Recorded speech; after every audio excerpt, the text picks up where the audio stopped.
Mike Moore Media, the first place to hear Rockingham County news and information. I have on the phone George Murphy, Wentworth Town Administrator. Hey, George. Good morning, Mike. How are you doing? I am doing just great. I hope things are going well in our county seat. We're staying busy. Okay, I know you are. Well, we need to get an update on several things, so let's jump right in. What do you have for us, George? Well, again, we have our next town council meeting scheduled for Tuesday, September the 1st, 2020. And that starts at 7 o'clock p.m. And once again, this meeting is going to be a virtual meeting using Zoom. Mm-hmm. And if people want to sign in and observe or even participate with questions or whatever, they can go to the town's website, which is www.townofwentworth.com. And there will be links there so that you can go in either through Facebook Live or through the page there and participate in the meeting.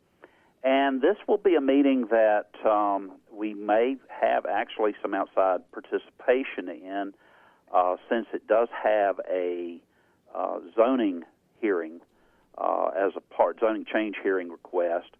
And that went through initially through our planning board, and then they make a recommendation to town council.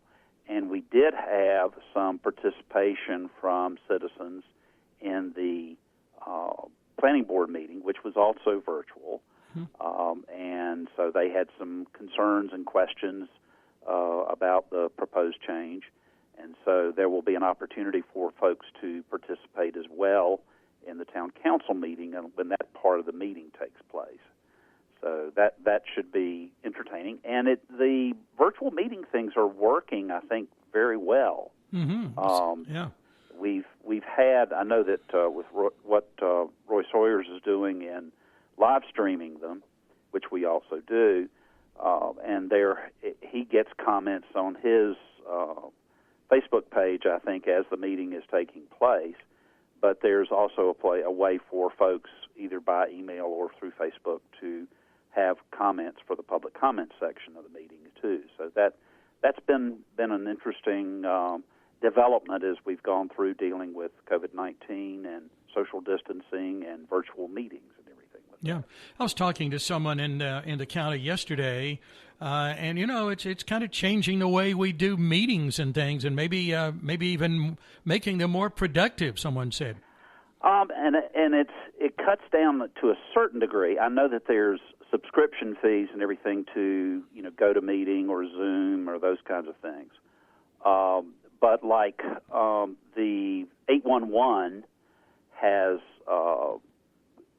every other month would have a meeting, and they would use the Wentworth Town Hall as their meeting site. And since COVID-19's come along, they've gone to doing virtual meetings. So they no longer have to travel to Wentworth and congregate there. Mm-hmm. And then I'm certain, having participated in numerous Zoom meetings myself, that there's an opportunity you still are actively participating in that. And, we've had, with working on the park, and that's something we'll talk about a little bit here too, in looking at possible camera systems to use with that. One of the companies that we're looking at, Verkada, has its base of operation in California.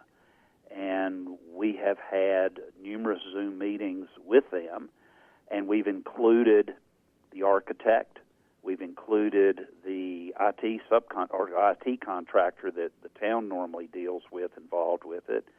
We've included representatives from the sheriff's office because it's a security issue, and we contract with the sheriff's office for our law enforcement issues, and then have had one or two of our elected officials, either the mayor or mayor pro tem, involved in those conversations and seeing the demonstrations and stuff. And it's you have to schedule it and plan it, and you want to have an agenda for it so it doesn't drag on too long. But it's been a good way of learning and a good way of communicating. Mm-hmm. And then I don't know, I know you have family outside of North Carolina as well. just from a personal note, I have family members in Oregon, in Kentucky, in New York, and it's been fun to get together as a family in virtual meetings like that and stay in touch and actually be able to see each other. Mm-hmm, sure.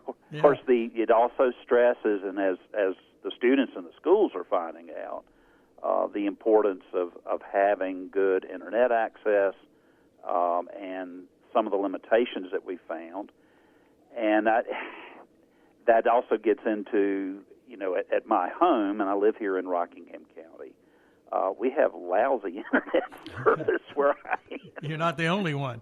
Well, and I sometimes describe it to people that I live 30 miles the other side of where the elephants go to die. And sometimes when you're trying to use the internet, that's what it feels like. Now, we had good connectivity here in town and with the office, and so I can come here and use that.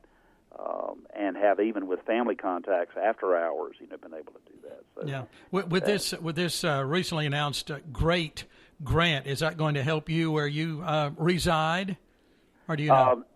Don't know. Okay. I know that Rockingham County, in talking with Lance Metzler, the county manager, and that they have been looking at trying to improve some of the rural access in Rockingham County. Another thing that's come up, one of my sons is a teacher at Reedsville High School, and of course they're doing remote learning now. But what they also have found is that the students, even with their Chromebooks, oftentimes at home don't have the connectivity that they need to be able to do that. Now, one of the things that the county did was worked on establishing where free Wi-Fi locations were, and then identifying those throughout the county so that people could take their students to those areas where they could then connect. And that's had an effect on what we're planning on doing with the park as well. So, and we'll get to that in just a moment. So it's an interesting time, and acting responsibly with social distancing and, trying to maintain, healthy environments and everything. So the remote meetings have been kind of interesting, I think, and have been effective, I think, in a lot of ways. Yeah, wonderful. As a matter of fact, for the August meeting for the Wentworth Town Council, I was on vacation, and normally I think vacation you ought to avoid having to do stuff with work, but there's a lot going on at that point in time, and it was really participating in that meeting was rather essential to moving things along.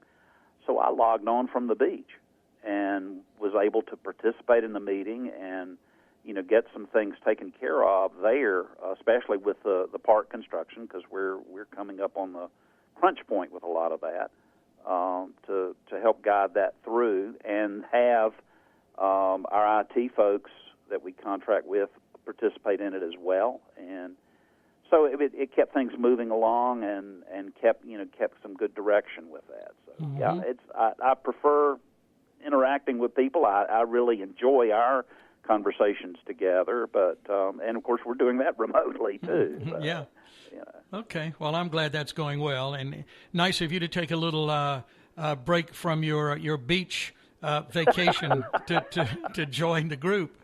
That was good. I was sitting there in a T-shirt and shorts. It felt kind of good to attend a meeting that way. Sure. That's well, cool. and I'll give a shout out here too. Our town clerk and finance officer Yvonne Russell, who is predominantly remoting from home. She's coming into the office usually one day out of each week, taking care of the bills, making out the checks, and getting signatures and all of that. But she's the one who took point on setting up our remote meetings and has really done a good job with that. And I think our town council members, from the oldest elected official in Rockingham County with Iris Powell to one of the youngest with Dennis Pascal III, they've all jumped in and participated well in those meetings. So it's worked well. Good. Bridging the generation gap with today's technology, ladies and gentlemen. Yeah, okay. Well, Yvonne's done a good job with that. Good. You've alluded to the park a couple of times, so give us a report on that. Getting closer. Well, the original completion date was at the end of August. What's today's date, Mike? That's right. I believe that's next Monday, the 31st. Yes, it is. And there, early on in the park construction, we did have some weather-related issues. You know, we had quite a bit of rain in the spring, and the thing, too, there was that was at the point in time in the park where a lot of the grading needed to be done, and you don't grade mud. No, and even it's not a good idea. Yeah. And so that kind of put a little bit of a lag in it, and we were hoping that we were going to be able to bridge that gap, but that's not going to be the case. I don't think we're going to have everything done by the end of August. And we have run into some COVID-19 related issues. The playground equipment was the first. The playground that the town elected to go with was through a company called Miracle, and they do some really nice things. And we had a committee that worked together in making recommendations to council and what they approved with that. Well, they've had issues with COVID-19 at their plant, at the production plant, and so their thinking now is that the playground will probably get installed early September. So that's got a bit of a delay. And then the electrician has run into the subcontractor electrician has run into some issues with getting some of the supplies that he needs. I was talking, matter of fact, after I was made aware of that, and I was talking to him yesterday evening before I left work, and I think, is it Double D that does a lot of the, like, circuit breakers and circuit breaker panels, those kind of. And their production has apparently been curtailed considerably, again, COVID-19 related. So he's having issues with his supply house and being able to get some of the electrical components. And the schedule aside, the intended schedule aside, in watching this process unfold with S&S Construction, they have been very meticulous and good about doing what they're doing. I mean, I know I was talking with one of the neighbors across the street who had watched them doing the construction with the restroom facilities that are there. And I made mention about how that after I had seen what all went into that, I thought I could probably run into it with a transfer truck and not do any damage to the building. It's well built. Yeah, still has a lot of finishing work that needs to be done, but it's really done. The shelter is roofed, and the pad there, and the stage area, the covering for the stage, that still needs to be sheeted. But there are lots of elements that are starting to come together, and I think for instance, the amenities, the benches, the picnic tables, the trash receptacles, the grills, they came in last week, and S&S crew has been putting those together, and we'll get those into locations where they need to be. The town council at the August meeting approved doing the infrastructure for the camera setup. Our IT coordinator felt that it was better to have that connected by wire rather than Wi-Fi, and so that added expense was not something that was a part of the park project, but it was something that council agreed that we needed to do. And in conjunction that, we go back to what we spoke of earlier. One of the things that we are looking at putting in, and they're going to do with the IT folks, is have Wi-Fi there in the park. And I've been working with, or trying to work with, Spectrum about getting the line connected, and that's running a little slower than what I'd like, but I'll hopefully get them to be a little bit more responsive as time goes by. So there are some nice things that are starting to come together with it, but it's going to be take a little bit more time than the original date, but that's not because people haven't been working and doing things. So. Yeah, it's just a time where